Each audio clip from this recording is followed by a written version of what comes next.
السلام علیکم ورحمۃ اللہ وبرکاتہ۔ سورۃ البقرہ آیت نمبر 282۔ اعوذ باللہ السمیع العلیم من الشیطان الرجیم من ہمزہ ونفخہ ونفثہ۔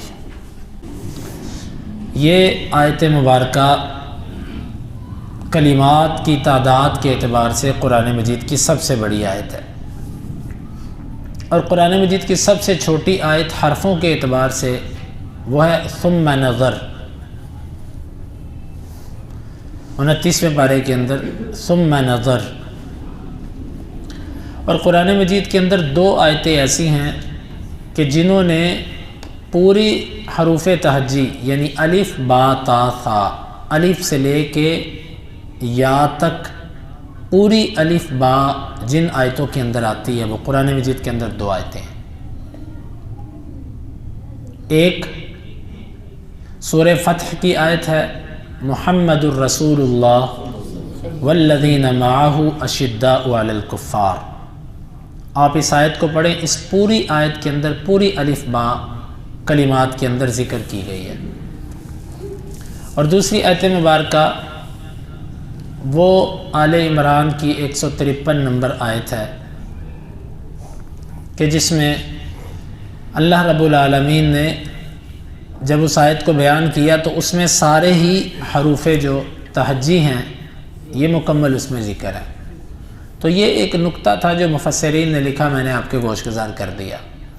خیر، قرآن مجید کی حروف کے اعتبار سے، کلمات کے اعتبار سے سب سے بڑی آیت یہ ہے۔ اس میں اللہ تعالیٰ نے ایمان والوں کو خطاب کیا۔ ہم نے پچھلے درس میں کہا تھا کہ جب اللہ تعالیٰ کسی ایک صفت کو ذکر کرتا ہے خطاب کرتے وقت، تو آگے جو خطاب ہوتا ہے اس کا اس صفت کے ساتھ تعلق ہوتا ہے۔ جس طرح آپ کسی بندے کو کہتے ہو امانت دار آدمی، یہ امانت تمہارے پاس رکھوانے لگا ہوں۔ اب اس کو امانت دار کہنے کا کیا مطلب ہے؟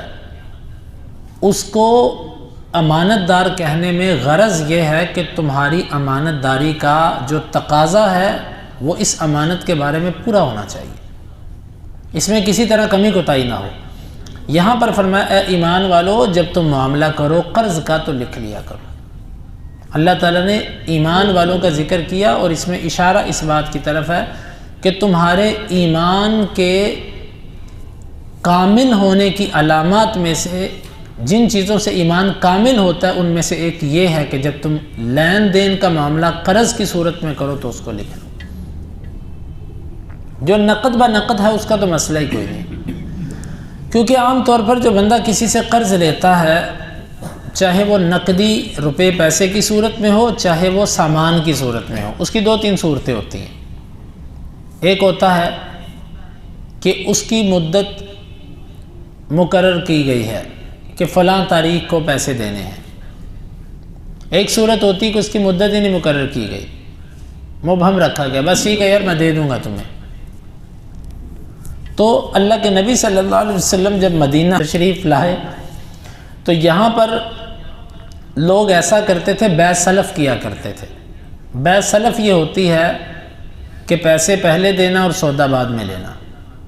جس طرح اکثر ذمہ دار اور جو کھیتی باڑی کرنے والے لوگ ہوتے ہیں، تاجر لوگ، ان کو پہلے ہی پیسے دے کے ان کی فصل بک کر لیتے ہیں کہ بھئی تیرا باغ ہے امرود کا، یہ تو پیسے پکڑ، یہ 2 لاکھ روپے تو پکڑ، اور جتنا تیرا امرود ہے نا یہ سارا میں لوں گا، ٹھیک ہے جو کمی بیشی ہوگی وہ ساتھ ساتھ کرتے رہیں گے۔ جائز ہے، لیکن اسلام نے اس کی شرطیں لگائی ہیں۔ اسلام نے کہا کہ اگر تم نے بیع سلف کرنی ہے تو اس کے لیے 2 شرطیں ہیں۔ ایک تو اس میں وزن طے ہونا چاہیے کہ تم کتنا مال دو گے۔ یہ نہ ہو کہ میں آپ کو کہوں کہ اس باغ میں سے کتنا پھل اترے گا، یہ مبہم بیع جائز نہیں ہے۔ مثلا آپ مبہم سودا کرتے ہیں، چلو یہ باغ اس سے جتنا بھی مال نکلا نا وہ میرا، تم یہ 10 لاکھ روپے پکڑو، یہ بیع ٹھیک نہیں ہے، کیونکہ اس میں یا آپ کو نقصان ہو سکتا ہے یا اس کو ہو سکتا ہے۔ ممکن ہے کسی کو بھی نہ ہو، لیکن اگر پھل پر آفت آ جائے تو پھر آپ اس نقصان کو برداشت کریں گے؟ یا پھل اس سے کم نکل آئے، پھر آپ برداشت کریں گے؟ یہ مبہم بیع یہ درست نہیں ہے، لیکن آپ نے ایک چیز کا اندازہ لگایا کہ اتنی ہوگی، پھر آپ اس کے مطابق اس کو طے کر لو کہ بھئی اتنی چیز تو نے مجھے دینی ہے، تیرے باغ سے نکلے تو تب بھی تو نے دینی ہے، تیرے باغ سے نہ نکلے تو تب بھی تو نے مجھے کسی سے خرید کے دینی ہے اس کوالٹی کی چیز۔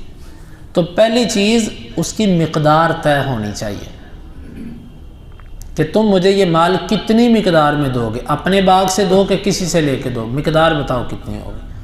اور دوسرا وقت طے ہونا چاہیے، یہ نہیں کہ آپ اس سے طے کرو، ذہن میں رکھو 3 ماہ اور وہ کہے کہ اس دفعہ تو میں نہیں کر سکتا، اگلے سال کروں گا۔ یعنی وقت بھی طے ہونا چاہیے، وزن اور ماپ بھی طے ہونا چاہیے، بلکہ اہل علم نے لکھا ہے اس کے ساتھ صفات اور کوالٹی بھی اس کی لکھی جانی چاہیے، تاکہ کسی چیز میں بعد میں جھگڑا نہ آئے۔ عام طور پر ان مبہم معاملات کے اندر جھگڑا آتا ہے۔ تو اللہ کے نبی صلی اللہ علیہ وسلم جب مدینے آئے تو ان کی کھلی یوں بیع ہوا کرتی تھی، نہ کوئی وقت طے ہوتا تھا، نہ کوئی سامان کی مقدار اور معیار طے ہوتا تھا۔ آپ صلی اللہ علیہ وسلم نے فرمایا کہ جس نے بھی بیع سلف کرنی ہے وہ کرے، لیکن ان شرطوں کے ساتھ۔ اور یہ جو اللہ تعالیٰ نے فرمایا نا کہ جب تم معاملہ کرو تو لکھ لیا کرو، یہ لکھنا یہ فرض نہیں ہے، فرض نہیں ہے یہ لکھنا، لیکن بہتر ہے کہ لکھ لیں، کیونکہ بعض جگہیں ایسی ہوتی ہیں کہ وہاں پر نہیں لکھا جاتا۔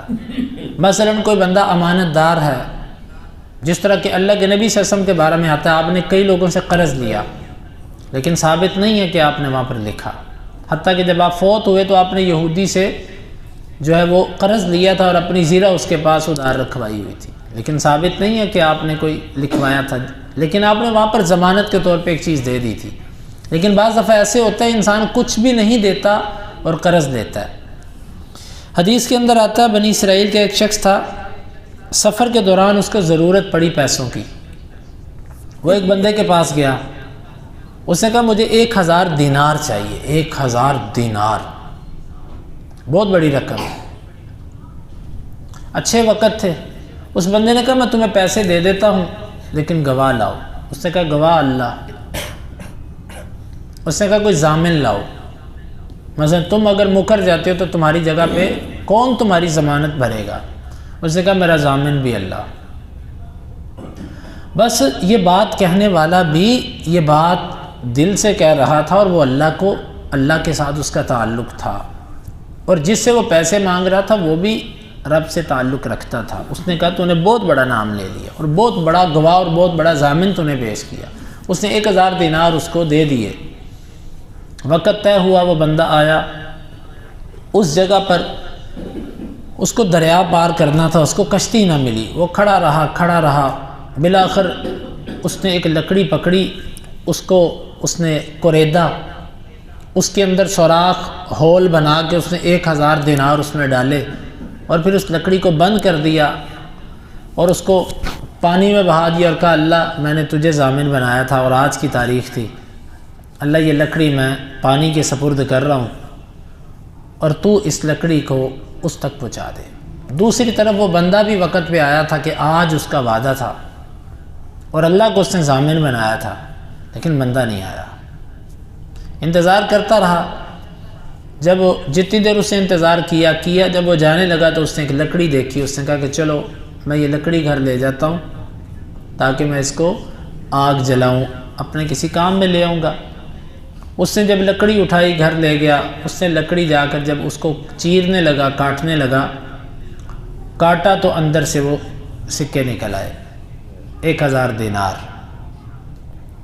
شمار کیے پورے تھے، اندازہ اس کو ہو گیا۔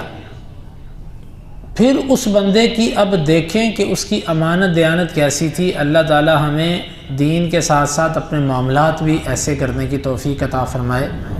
اس بندے نے پھر 1000 دینار جمع کیا، پھر 1000 دینار جمع کیا اور وہ جمع کر کے پھر آیا۔ پھر اس دن اس کو کشتی بھی مل گئی، کشتی پہ بیٹھا، دوسری طرف گیا، اس بندے کی معلومات، کیونکہ اب تو دوسری طرف بندہ نہیں تھا، معلومات لی بندے کی، اس کے پاس پہنچا، اس سے کہا کہ اللہ کے بندے میں نے تیرے سے اللہ کے نام پہ پیسے لیے تھے اور میں تجھے پیسے نہیں دے سکا اس تاریخ کو کیونکہ میں آیا تھا اور مجھے کشتی نہیں ملی، تو یہ 1000 دینار تو میرے سے لے لے۔ یہ نہیں کہا کہ یار میں نے وہ پیسے بھیج دیے تھے تجھے ملے نہیں ملے تجھے، او یار میں نے تو بھیجے تھے، تو نے خیال کرنا تھا۔ جس طرح ہمارے ادھر چلاکیاں چلتی ہیں، اس نے اس کا ذکر تک بھی نہیں کیا اس کے ساتھ، اس نے سیدھا جا کے کہا کہ میں نے تجھ سے 1000 دینار لیا تھا، مجھے اس دن سواری نہیں ملی اور آج مل گئی، آج میں دوبارہ لے کر آیا ہوں تیرے پاس۔ اس نے کہا کہ اللہ کے بندے تو نے کسی چیز میں پیسے اور سکے ڈال کے بھیجے تھے؟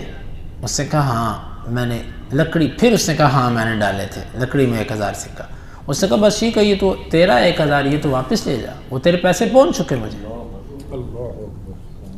تو بعض دفعہ جب امانت دار آدمی ہو اور اللہ کو کوئی ضامن، لیکن یہ دیکھنا چاہیے اللہ کا نام ہماری زبانوں پہ بہت چھوٹا ہو چکا ہے، اللہ تعالیٰ معاف کرے، اللہ کی ذات بہت بڑی ہے لیکن اللہ کا نام ہماری زبانوں پہ بہت چھوٹا، بڑی جلدی اللہ کا نام آ جاتا ہے، جبکہ اللہ کا نام اتنا بڑا ہے کہ نام لینے والا اور جس کے سامنے لیا جائے اگر وہ تھوڑا سا تصور کے ساتھ اس کو بولے تو یہ اندر ہلاتا ہے انسان کا۔ جب کوئی آپ سے کہتا ہے نا کہ اللہ کو گواہ بنا کے یہ بات کرو، اتنی بڑی بات اس نے کہی آپ سوچ نہیں سکتے۔